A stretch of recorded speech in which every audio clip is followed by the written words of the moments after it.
The water ahead looks the same everywhere, but it is not. Somewhere under that surface there is a bar, a wreck, a shoal that will stop you dead. The buoys are the only signposts you get, and they are telling you exactly where the deep water is if you know how to read them. Before anything else, you need to know which system you are in. The world is divided into two buoyage regions. In Region B, which covers the Americas, Japan, Korea, and the Philippines, red marks are kept to starboard when you return from seaward. Everywhere else is Region A, and it is the exact opposite. Same shapes, same lights, mirrored meaning. Part 1. Lateral marks.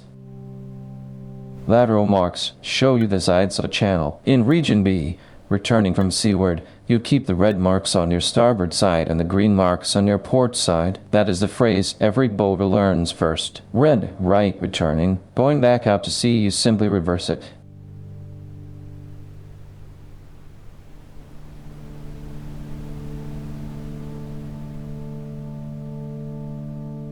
Every lateral mark tells you three things at once. Red marks are cone-shaped, called nuns, and they carry even numbers. Green marks are flat-topped, called cans, and they carry odd numbers. The numbers increase as you come in from seaward, so if the numbers are going up, you are heading inland.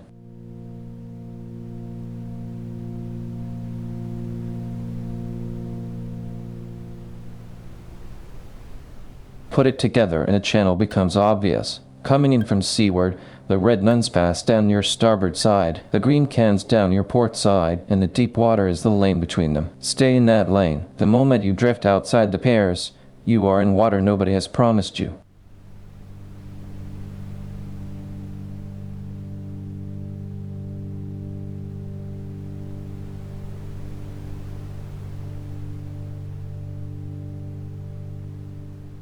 Part 2. The other marks.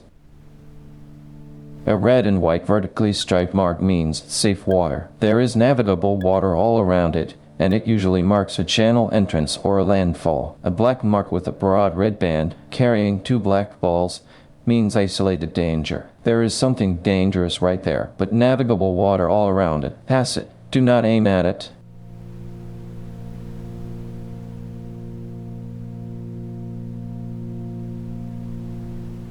A yellow mark is a special mark. It is not there for navigation. It marks a cable, a spoil ground, a racing buoy, or a restricted area. Cardinal marks are different. They are black and yellow.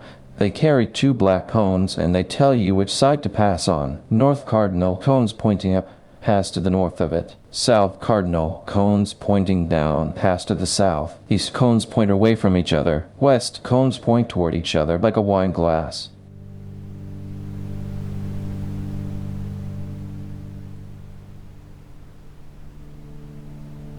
Part 3. Reading the lights.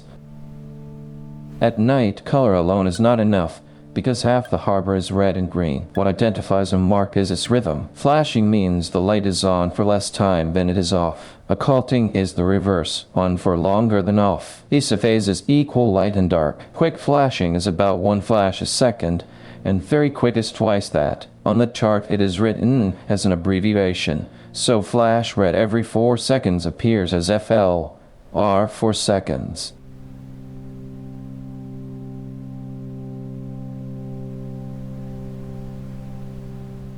Cardinal lights follow a beautiful piece of logic. Think of a clock face. North is continuous quick flashing. East flashes 3 times for 3 o'clock. South flashes 6 times for 6 o'clock, followed by 1 long flash. West flashes 9 times for 9 o'clock. Once you see the clock, you never forget which is which.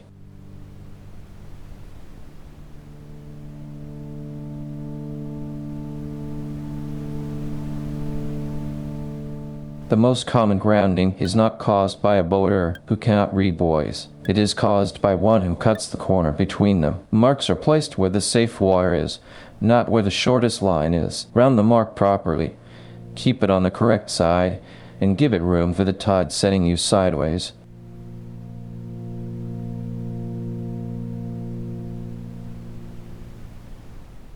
So, your essentials to carry with you.